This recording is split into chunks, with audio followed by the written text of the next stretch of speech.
안녕하세요. 쓸데없이 공부 많이 하는 언니들 쓸공언니입니다. 저는 여러분의 글로벌 경제 감각을 관리해드리는 정관리입니다. 안녕하세요. 저는 여러분과 함께 경제 공부하는 최열정입니다. 네, 쓸공님들 벚꽃 구경 많이 하셨나요? 이제 막 지려고 하더라고요. 초록잎이 났더라고요. 아쉬워요. 너무 짧게 지나가는 것 같아요. 네, 저도 이제 여기 녹음하러 오면서 네. 벚꽃 구경하면서 왔는데요.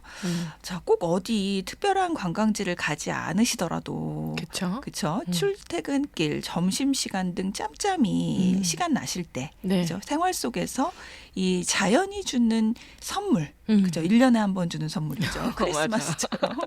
짧게. 네, 자, 이 선물을 만끽하셨으면 좋겠어요. 네. 네. 자, 벚꽃 보면 마음이 몽글몽글해지잖아요. 그쵸. 네. 이 몽글몽글한 설레임, 이 설레임을 담아 오늘 방송을 시작해 봅시다. 네. 지난 책 읽기 시간에 제가 경제학 콘서트를 소개하면서 네. 경제 공부가 우리 삶에 꼭 필요하다는 이야기를 드렸었어요. 네, 맞아요. 네. 그런데 여기서 좀 솔직한 제 마음을 고백을 하자면 경제학 콘서트를 소개하면서도 네. 제 마음속에 왠지 모를 2%의 부족함을 좀 느끼고 있었거든요. 아, 그래요? 이제 내용이 살짝 어렵기도 했었고 그리고 경제 이론을 공부해서 이거를 실생활에 특히나 이제 내 투자 수익에 정말 어떤 부분에서 도움을 받을 수 있을까에 네. 대해서 우리 쓸공님들을 설득하지 못한 부분도 있지만 저 스스로도 약간 설득이 안 됐나 봐요. 아, 그래요. 그래서 좀 아쉬움이 좀 들더라고요. 우리 열정 씨가 네. 그 일본의 위대한 소설가 무라카미 하루키 씨를 좀 닮았네요. 거장을 닮았어. 여기다 거장을 비유를 해주시다니 너무 감사하네요. 그분이 이제 소설 쓰실 때 네. 판매 부수, 대중의 인기보다는 그 본인이 정한 기준을 만족시키는 거. 예, 그게 중요하다고 하시더라고요. 그분이 네. 이 하찮은 제가 그 거장에 비유가 되다니 몸둘 바를 모르겠습니다. 네. 아무튼 이런 찜찜함이 제 마음속에는 있었어요. 그러던 와중에 정말 이제 운명처럼 제 네. 앞에 나타난 책이 한 권 있거든요. 운명이요. 우리 열정 씨가 운명처럼 만났던 책이 몇 권 있잖아요. 그쵸. 그 중에 하나가 코스톨라니 할아버지의 돈 뜨겁게 사랑하고 차갑게 대하라. 맞아. 그죠? 요거 이어서 또 운명을 만나셨다니. 이렇게 뒤돌아보면 일단은 너무 좋으면 나는 다 운명이라고 생각하는. 그죠? 그게 운명이죠. 맞아요. 그죠? 어떤지 궁금하네요. 네. 네. 원래는 제가 경제학 콘서트 다음에 소개할 책으로 다른 책을 읽고 있었어요. 그런데 어느 날 책 진도가 좀 안 나가더라고요. 그래서 답답한 마음에 책장 앞에 앉아가지고 네. 제가 읽었던 책 제목들을 이렇게 쭉 훑어보고 있었어요. 아, 그래요? 그때 이제 제가 몇 해 전에 베스트셀러 섹션에서 사둔 책인데 묵은지네? 묵은지인데 사실 읽지는 않고 책장에만 모셔놓은 책이 한 권이 보이는 거예요. 그래요. 모셔놓으셨어. 제가 책 쇼핑을 좀 좋아해가지고 책은 많이 사는데 다 읽지는 못하고 이렇게 모셔놓은 책들이 있거든요. 네. 근데 갑자기 이 책이 궁금해져서 꺼내서 이제 목차를 읽었는데요. 네. 다음 소개는 이 책이다. 이런 느낌이 좀 팍 오더라고요. 그래요? 운명처럼 만난 책. 정말 자세한 소개를 듣고 싶어지네요. 그렇죠. 제가 또 너무 밑밥을 깔았죠. 괜찮아요. 더 뜸들이지 않고 소개해드릴게요. 네. 바로 부의 인문학이라는 책인데요. 이 책의 저자는 브라운스톤이라는 필명을 사용하시는데요. 이 네이버나 블로그에서 꽤 유명한 분이에요. 이분이. 네. 네이버 카페에서는 우석이라는 필명을 사용하고 계시더라고요. 네. 전공이 경영학, 재무관리 이쪽이시고 또 이제 금융업에서도 오래 종사를 하셨고 경제신문 컬럼리스트로도 활동을 하신 분이라고 해요. 네. 그러니까 이 경제 분야의 백그라운드를 좀 가지신 분이다라고 생각을 하시면 될 것 같고요. 그렇군요. 그런데 이분이 특히나 더 유명해지신 시기가 네. 2017년부터 네이버 카페, 그 유명한 카페 있죠. 부동산 스터디라고. 네네. 거기서 본인의 투자 방식이나 철학을 좀 담은 글을 올리시면서 팬들이 엄청나게 생기셨다고 해요. 그래요. 저도 그래서 이번에 이분 글들을 좀 찾아서 읽어봤거든요. 근데 뭐 투자에 대한 이야기뿐만 아니라 본인의 뭐 인생 철학 이런 거를 쉽고 재미있게 쓰셔서 꽤 읽어볼만 하더라고요. 그런 느낌 있잖아요. 뭔가 잘 나가는 옆집 오빠가 네. 이렇게 조언을 해주는 이야기들 그런 느낌이었어요. 대부분 한 분야의 대가분들은 인생 철학도 좀 확고하시더라고요. 맞아. 예전에 그럼. 읽었던 그 김승호 회장님 네. 책 있었잖아요. 네. 그분도 확고한 인생 철학을 가지고 계셨는데 그렇죠. 이분도 약간 비슷한 결인 것 같았어요. 아무튼 이 브라운 스톤이라는 저자가 쓴 부의 인문학이라는 책은 네. 책 표지에 보면 슈퍼리치의 서재에서 찾아낸 부자의 길이라고 소개가 되어 있고요. 또 이제 노벨상이 검증한 절대 실패하지 않는 부의 법칙이라고도 소개가 되어 있어요. 요 부제들만 보고 좀 감이 오실까요? 이 서재에서 찾아낸 부자의 길, 노벨상이 검증한 부의 법칙이라고 하고 또 책의 제목이 부의 인문학이잖아요. 그렇죠. 단서들을 유추해 보면 노벨 수상자들의 책을 읽으면서 찾아낸 그런 부자 되는 법이 아닐까요? 네, 맞습니다. 네, 이게 이제 오해하면 안 되는 게 정말 노벨상 위원회에서 검증하진 않았을 것 같아. 그죠? 그건 아니죠. 네. 근데 아주 추리가 셜록 홈즈였어요. 중년 탐정 정관리. 맞아요. 이 머리말과 프롤로그에서 저자가 이 책을 쓴 목적을 좀 밝히고 있는데요. 네. 저자 본인이 40대 초반의 경제적 자유를 이루고 은퇴를 하셨대요. 빨리 하셨네요. 그쵸. 부럽죠. 한편 부러우면서도 또 저는 이 경제적 자유란 게 일할 의지를 좀 앗아가지 않을까. 아, 그치. 그죠? 저 같은 경우에는 조금은 경제적 자유가 살짝 부족한 게 저는 결핍이 있어야 되는구나. 맞아. 좀 나는 그게 원동력이 될 것 같아요. 그러네요.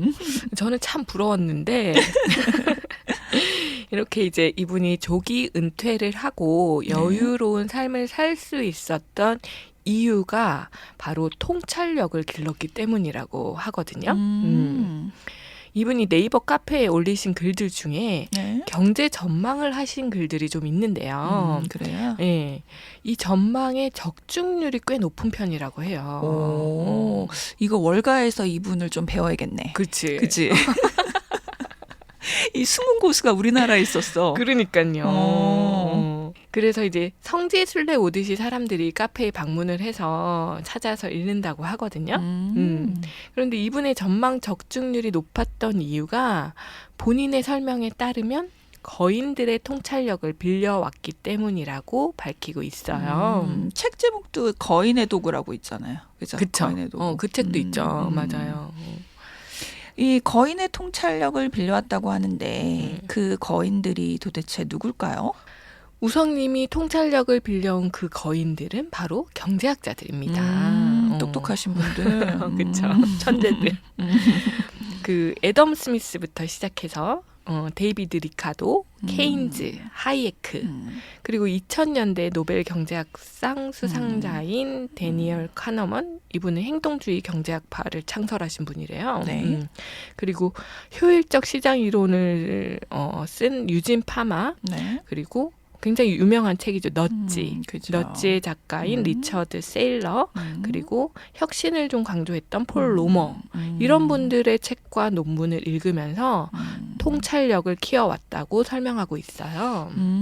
사실 굉장히 유명하신 분들이고 우리가 모르는 책들도 아닌데 그죠? 이분은 읽고 통찰력을 만들어낸 거지. 그치. 그러니까 좋은 재료가 있어도 요리할 수 있는 사람과 요리를 못하는 사람은 차이가 있는 거거든요. 보통 일반적인 우리는 투자를 시작하면 주변 지인이나 뭐 아니면 소위 유튜브 전문가라는 이런 분들의 이야기를 경청하잖아요. 쉬워서. 맞아. 쉬워서. 콕콕 찍어주시잖아, 그분들이. 그리고 되게 단언하잖아, 그분들. 맞아. 그러니까 넘어갈 수밖에 없어. 그렇죠. 그런데 우성님은 혼자서 골방에 앉아서 이 거인들의 사상을 공부하고 또 생각하고 그리고 이렇게 익힌 내용을 투자에 활용해서 성공을 하셨다고 해요. 그러니까 이분이 그런 거인들의 사상을 이해할 수 있는 수준이 되었기 때문에 성공하신 거예요. 맞아. 그죠? 거장들의 이 의미심장한 세계를 이해해야 된다는 거지. 맞아요. 근데 이 거장들의 이야기를 이해하는 게 사실 쉽지는 않거든요. 훈련이 돼 있어야 돼요. 그렇죠. 네. 그래서 우리가 투자에서 성공을 하기 위해서는 어떻게 해야 할까요?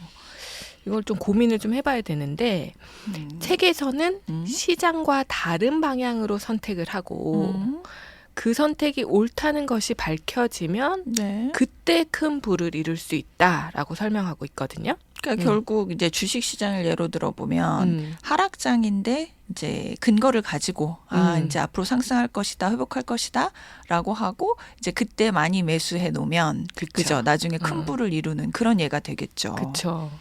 그런데 이렇게 시장과 다른 선택을 하기 위해서는 그 선택이 굉장히 어려운 선택이잖아요. 그렇죠. 그러니 같은 정보를 가지고도 남과는 다르게 해석할 수 있는 능력이 필요하다는 거죠. 그죠. 그러니까 부자가 몇 명 없지. 그러니까. 사실 시장 정보라고 해봐야 공시된 자료들, 뭐 재무제표, 뭐 경제지표 이런 걸 사용하는 거니까 누구나 손쉽게 구할 수 있는 자료잖아요. 그렇죠. 그런데 그 정보를 정말 제대로 해석하고 활용하는 사람은 별로 없는 것 같아요. 맞아요. 그래서 정보를 제대로 그리고 특히 이제 남과는 다르게 해석하는 그 안목을 키우는 방법으로 거인들의 책을 읽고 공부하는 것이 가장 효과적이라고 저자는 강조하고 있습니다. 사실 저희 쓸공 언니의 목적도 마찬가지잖아요. 그렇죠. 여러분 경제학 공부하셔야 합니다. 그리고 책을 읽으셔야 합니다라고 늘 이야기를 하잖아요, 저희가. 맞아요. 그런데 그 효과를 아직은 제가 통찰력을 완벽히 가진 게 아니라서 그리고 또 경제적 자유를 제가 이룬 것도 아니잖아요. 그래서 확실하게 장담을 드릴 수가 없어서 제 스스로는 굉장히 아쉬운 면이 있었거든요. 그런데 이렇게 저보다 한 발 앞서서 독서와 통찰력으로 성공을 이룬 분이 계시다고 하니까 저는 개인적으로 너무 반갑더라고요. 거인들의 책을 한 권 한 권 다 읽는 게 가장 좋은 방법이라고 책에서도 이야기를 하고 있어요. 네. 그런데 이 거인들의 책을 바로 읽기는 좀 무리가 있지 않습니까? 저도 읽으면 어렵더라고요, 이분들 책을. 제가 국부론을 읽어보지 않았습니까? 제가 여기서 솔직히 말씀드리는데 네. 국부론을 정말 이렇게 정독을 했어요, 여름에. 그렇죠. 몸살 났잖아. 그치. 그러니까 대충 안 읽고 제대로 원서를 진짜 그 정말 라인 바이 라인으로 진짜 열심히 읽었거든요. 맞아요. 근데 몸살이 났는데 도움은 많이 됐어요. 그게 쓱 읽을 수 없는 책이고 또 그렇게 한 줄 한 줄 읽지 않으면 어떻게 통찰력을 배울 수 있겠어요. 맞아요. 그러니까 굉장히 힘든 작업이라는 거는 우리가 인정을 해야 돼요. 맞아요. 그래서 이런 책들을 읽으려면 준비 운동을 좀 해야 되거든요. 그런 의미에서 이 네. 부의 인문학은 경제학 이론을 조금씩 맛볼 수 있는 일종의 샘플러 같은 책이다라고 그렇군요. 생각을 하시면 될 것 같고 네. 또 이 책을 읽은 이후에 이제 본격적으로 경제학자들의 책을 읽으면서 그 이론들을 어떻게 실생활에 적용해야 하는지에 대한 방법을 알려주는 그런 책이다라고 생각하고 읽으시면 참 좋을 것 같아요. 그러면 책에서 소개된 경제학자들의 이론과 실생활 적용법을 오늘 열정 씨가 소개해 주시는 건가요? 그렇죠. 다는 못 해드리더라도 네. 제가 몇 개의 이론들을 소개해 드리려고 하는데요. 네. 책에서는 여러 경제학자들의 이론을 짧게 소개를 하고 있어요. 그래서 오늘은 책의 전반부에 주로 소개된 경제학자들의 이론을 가지고 우리도 공부를 좀 해볼까 하거든요. 이 책의 전반부에는 주로 고전 경제 학파라고 할 수 있는 애덤 스미스와 데이비드 리카도 그리고 대공황의 히어로죠. 케인즈. 그리고 케인즈의 라이벌 하이에크. 그리고 신자유주의 학파의 밀턴 프리드먼과 같은 분의 이론이 소개되고 있거든요. 그러니까 이게 음악으로 치면 뭐 모차르트, 베토벤, 핸델 이런 분들이시지. 바흐 이런 분들. 맞아요. 클래식을 배워보는 거예요, 우리가. 우리 예전에 이제 자본주의 다큐 소개해드린 적 있잖아요. 네. 거기 경제학의 아버지들이라는 주제로 애덤 스미스부터 케인즈, 하이에크까지 이분들의 이야기를 한 적이 있는데 맞아. 참 그거 좋은 에피소드인데. 소리가 좋지를 않아요. 사운드 때문에 저 차마 추천은. 그러니까 내용은 꽤 괜찮은데. 내용 참 좋은데. 참 뭐라 말씀드리기도 어렵고. 맞아요. 소리는 좀 안 좋더라도 20세기 이전에 우리 경제학의 뿌리를 다지신 경제학자들이 궁금하신 분들이 만약 계시다면 20-2화 자본주의 이론을 정립한 경제학의 아버지들 네. 요 에피소드 한번 들어보시는 것도 추천을 드릴까요? 네, 드립니다. 20세기 그리고 그 이전의 경제학 이론인 고전 경제학파와 케인즈 학파 그리고 신자유주의 학파의 이론을 통해서 네. 21세기를 살아가고 있는 현대의 우리가 어떤 통찰력을 얻을 수 있는지 그리고 그 통찰력을 어떻게 실생활에 활용할지 빨리 알고 싶어지네요. 그렇죠. 먼저 이제 결론부터 이야기를 드리면 애덤 스미스와 데이비드 리카도의 사상을 통해서 우리는 슈퍼도시 서울에 투자를 해야 한다는 통찰을 얻을 수 있다고 책에 나오거든요. 한번 알아보시죠. 네. 애덤 스미스의 국부론의 메인 이론이 뭐죠? 한마디로 분업이죠. 맞죠. 네. 분업. 분업만 거의 앞부분에서 엄청 많이 얘기하세요. 네, 읽어본 사람으로서 자신 있게 말씀드립니다. 맞아. 이거는 완전 믿어도 돼. 언니는 원서로 라인 바이 라인으로 읽었기 때문에. 네. 이 분업을 효율적으로 해내려면 도시로 사람들이 모여야 하잖아요. 네. 왜 시골에 우리가 가보면은 슈퍼마켓 사장님이 정육점 사장님도 하시고 네. 뭐 과일 가게도 하시고 백반집도 하시고 다 하시잖아요. 근데 그게 바로 그 지역의 인구수가 적어서 분업이 불가능한 상황이어서 그렇게 하시는 거거든요. 그러니까 산업사회 그리고 이제 앞으로의 혁신 산업 사회에서는 사람들이 분업을 통해서 효율적인 시장을 만들어가기 위해 한 곳에 모여 살려고 하는 거죠. 그게 바로 슈퍼도시가 탄생하는 이유라고 지적하고 있어요. 그리고 이 뭉침의 힘이 발휘되는 그런 지역에 부동산에 투자를 해야 한다는 해석이 나온다라고 이야기하고 있거든요. 네, 이게 이제 국부론에 그대로 이 얘기가 나오거든요. 그래가지고 이제 슈퍼 도시도 물론이고 이제 네. 국가에 대해서도 어떤 국가가 이제 자본주의 사회에서 더 유리한 형태인지. 그치. 예, 근데 요게 진짜 국부론에서 나온 이야기가 현재까지도 적용된다는 게 참 재밌네요. 맞아요. 재밌죠. 사실 이게 바로 경제학 공부의 재미지 않겠습니까? 맞아요. 우리 생활 속 이야기가 뭐 어떤 패턴이나 공식화돼가지고 맞아요. 깨우침을 주잖아요. 맞아요. 그래서 우리 쓸공님들도 이런 재미를 저희와 함께 꼭 한번 느껴보셨으면 좋겠어요. 그러니까 이미 뭐 애덤 스미스가 그 국부론에서 어떤 토지 입지가 좋다는 거는 이미 다 게임 끝, 알았어. 다 설명 끝냈어. 너무 간단해. 그거를 심플해. 현대인들이 이해 못할 뿐이야. 맞아. 그거를 현대 사회에서 어느 지역인지를 못 찾을 뿐이죠. 적용을 못할 뿐이야. 맞아요. 원리는 다 알려주신 거죠. 그렇죠.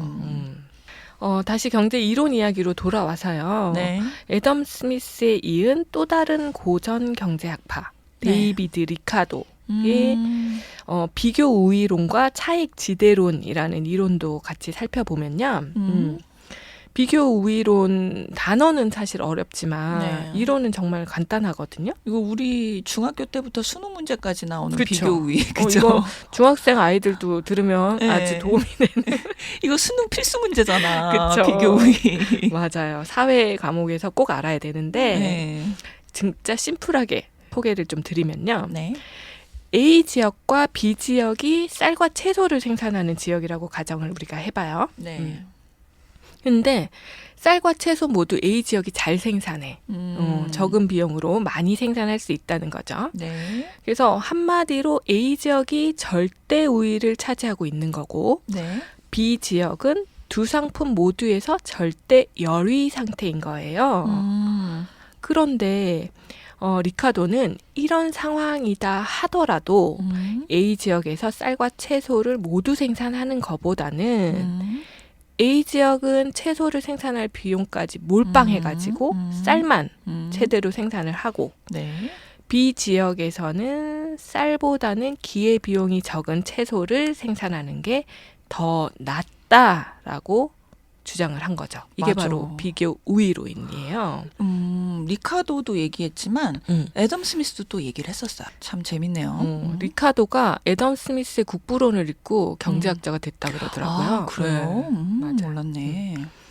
다시 말해서 기회비용이 적게 드는 한 상품에 특화해서 생산하고 네. 서로 무역을 하는 게 시장 전체 차원에서는 더 효율적이다라는 거네요. 그렇죠. 이런 비교 우위론 측면에서 보면 제조업은 선진국에 있을 이유가 없어요. 제조업 공장은 다 생산비가 저렴한 후진국으로 결국은 이동을 하겠죠. 그러면 이제 우리 대한민국은 선진국에 지금 계속 가깝게 가고 있잖아요. 네. 그렇게 되면 우리 땅에는 공장들은 사라지고 본사와 연구소만 남게 될 수도 있다는 이야기거든요. 그렇다면 이 본사와 연구소는 대한민국 중에 어디에 있게 될까요? 당연히 수도권이겠죠. 그렇죠. 여기서 통찰력을 또 얻을 수 있겠죠. 네, 그 애덤 스미스의 분업에 이어 리카도의 비교 우위론을 통해서 우리는 한국에서 부동산을 투자하려면 대도시, 그 중에서도 수도권에 해야겠구나라는 통찰을 얻을 수 있게 되는 건데요. 그렇죠.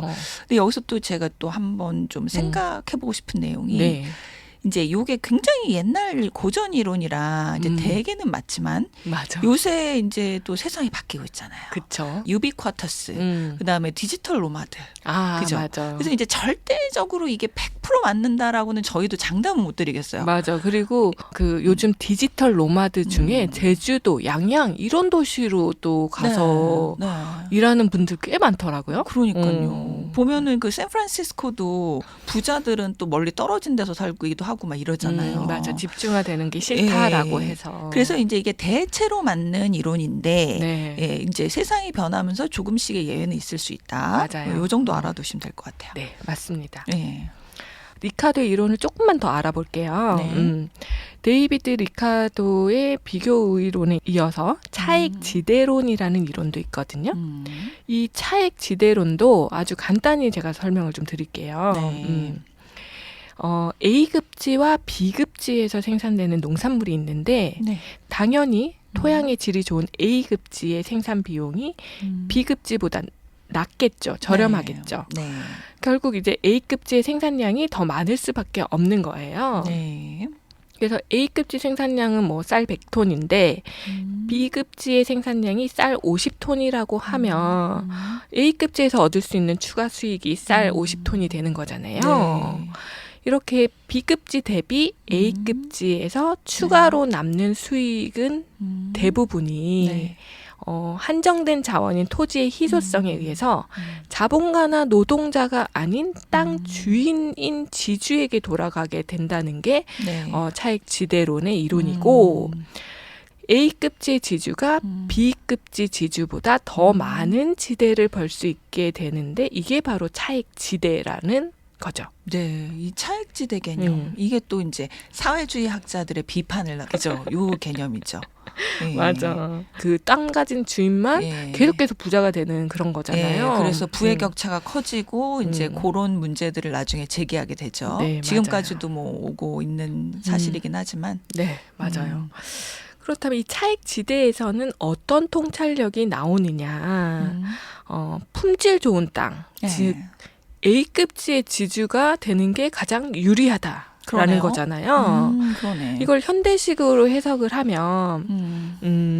서울의 똑똑한 집안채가 평범한 노동자보다 훨씬 낫다는 굉장히 씁쓸한 결론에 도달하게 된다고 하네요. 아이고 좀 씁쓸하네요. 그렇죠. 근데 여기서 조금 또 우리가 짚고 넘어가야 할 것 같은데요. 네. 우리 오늘 이제 이 열정 씨의 책 소개가 네. 정말 소개잖아요. 그쵸? 그죠? 그 저자의 그 책을 읽어보고 이런 책이 있어요라고 소개하는 것이기 때문에 그쵸. 자칫 잘못 들으면 저희 의견처럼 들릴 수가 있어요. 그죠? 아. 예, 그러니까 우리가 꼭 마치 막 서울에 집을 사야 합니다. 그건 아니죠. 노동의 가치는 없습니다. 서울 집 사는 게 최고입니다. 뭐 이렇게 또 잘못 오해하실 수가 있어서 아니에요, 그런 건 아니고 이 작가가 이런 생각을 했다. 그쵸. 예, 이제 차액 지대설이란 건 이런 거다. 예, 또 이런 걸 알아야 되잖아요, 우리가. 맞아요. 그죠? 그래서 이제 쓸공언니에서는 어디에 무얼 투자해라.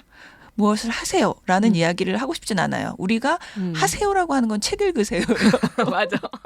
뉴스 보세요. 책 읽으세요. 그거 이외에 뭐 뭘 사라, 뭐 주식을 해라, 뭐 이런 얘기는 절대 저희의 의견이 아닙니다. 저희도 주식 소개하는 것도 이런 주식이 있대요. 이런 찬반 논란이 있어요라고 말씀드리는 거지. 투자하세요 이건 아니에요. 맞아요. 그래서 이제 우리 열정 씨도 책의 내용을 이제 가감 없이 전달드리고 또 우리 쓸공님들이 더욱더 다양한 생각을 해보실 수 있도록 정보를 맞아요. 제공하고 있어요. 맞아요. 이런 점 꼭 이해해 주시기를 부탁드려요. 네. 사실 성공의 방법에는 그리고 부자가 되는 방법에는 너무 다양한 방법이 있잖아요. 우리 사회에. 맞아요. 그런데 서울 땅만이 진리구나. 이렇게 이 책의 소개를 듣고 좀 좁게 생각하시는 분은 우리 쓸공님 중에는 없으리라고 저는 믿습니다. 저도 믿습니다.